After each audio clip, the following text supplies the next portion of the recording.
Je vais vous présenter Balloon de chez Yellow. C'est un jeu où on doit faire des alignements de ballons pour pouvoir les faire éclater et gagner le plus de points possible. Allons à sa découverte. Alors je vais vous présenter donc Balloon, qui est un jeu de positionnement de pièces. Le principe du jeu, c'est qu'il faut faire éclater des ballons pour gagner des points. Alors dans l'adaptation de jeu, on ne va pas utiliser la feuille de comptage de points et les différents pions. Voilà, donc ça, ce sont des pièces qu'on ne va pas utiliser. Alors ce qu'on a dans les mains pour jouer, on a donc des tableaux pour positionner nos ballons, des cartes pour avoir la place, savoir comment on va déplacer nos ballons. Donc chaque joueur a un lot de cartes de 10 cartes dans les mains qui vont être pris de façon aléatoire. Donc on a aussi cette pièce, c'est la pièce de marque en fait de la personne qui commence le tour. À chaque tour, c'est jamais la même personne, ça tourne dans le sens d'une aiguille d'une montre. Alors, on va se mettre en situation. Donc je rassemble les cartes. On a chacun une couleur, hein. Il y a vert, bleu, jaune et rouge. Donc on a un joueur rouge et un joueur vert. Donc on va prendre les cartes vertes et les cartes rouges dans nos mains.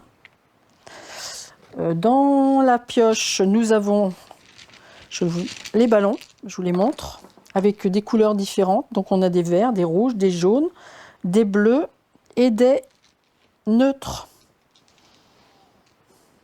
Les blancs qui remplacent n'importe quelle couleur. Donc ils sont neutres, on peut, s'ils se trouvent à côté d'un rouge, ils vont devenir rouges. S'ils se trouvent à côté d'un bleu, ils vont devenir bleus.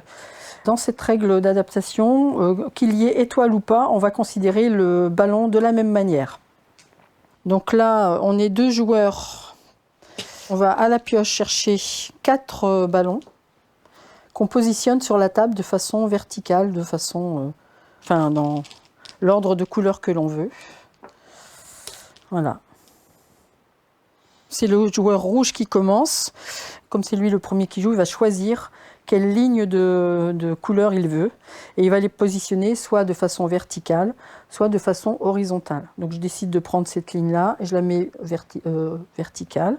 Donc le deuxième joueur n'a pas le choix. Il va mettre effectivement, lui, par rapport à sa carte, pareil, soit horizontale, soit verticale. Donc moi, là, je vais décider de mettre horizontale.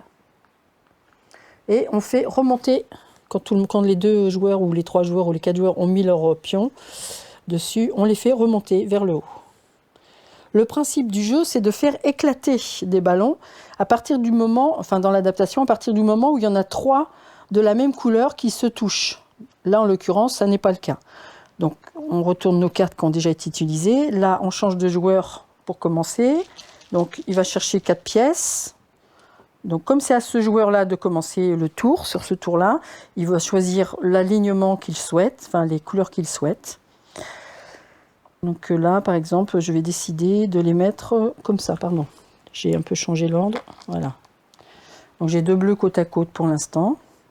Et donc à l'autre de prendre ce qui reste. Et là, je vais décider de mettre comme ça. Ce que je vois, c'est que j'ai 2 bleus côte à côte, un jaune, un rouge, un bleu et 2 jaunes.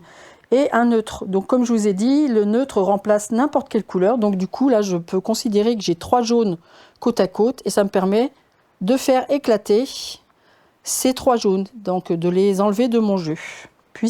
Les ballons peuvent éclater à partir de 3 côte à côte.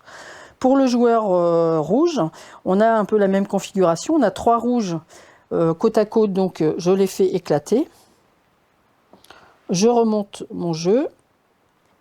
Et j'ai de nouveau, j'ai 3 rouges également qui sont côte à côte, je peux les faire éclater.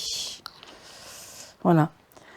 La particularité de ces cartes où on a des petits triangles, alors on va mettre une situation. Donc c'est au rouge de jouer, donc décide de prendre cette ligne-là de ballon et va le positionner de façon horizontale comme ça.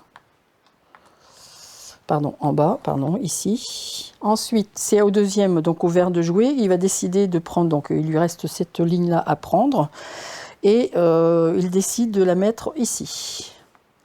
On remonte les ballons sur leur ligne. Voilà. Donc, sur le premier joueur à jouer le rouge, il a la possibilité, en fait, par rapport au petit triangle, de faire sauter sur la ligne posée, donc du vert au jaune, soit celui du milieu, soit les 2 du milieu. Là, en l'occurrence, je décide de faire sauter le rouge et de le mettre à part. ce qui me permet de faire sauter les 4 verres côte à côte, de faire éclater les ballons côte à côte. Pour le vert, les triangles se trouvent à la première place et à la dernière place. Donc là, je décide de faire sauter le ballon jaune, je fais remonter ma ligne et je me retrouve avec 4 bleus que je peux faire éclater. Voilà. Quand j'enlève un ballon sur ma carte, le ballon que j'ai enlevé, correspondant à un des 2 triangles, je le remets à la pioche. Une petite explication sur, on voit que là, sur cette ligne, par exemple, il y a des trous par rapport aux ballons qui ont éclaté. C'est à mon tour de jouer. J'ai une ligne, par exemple, horizontale à positionner, donc je la pose.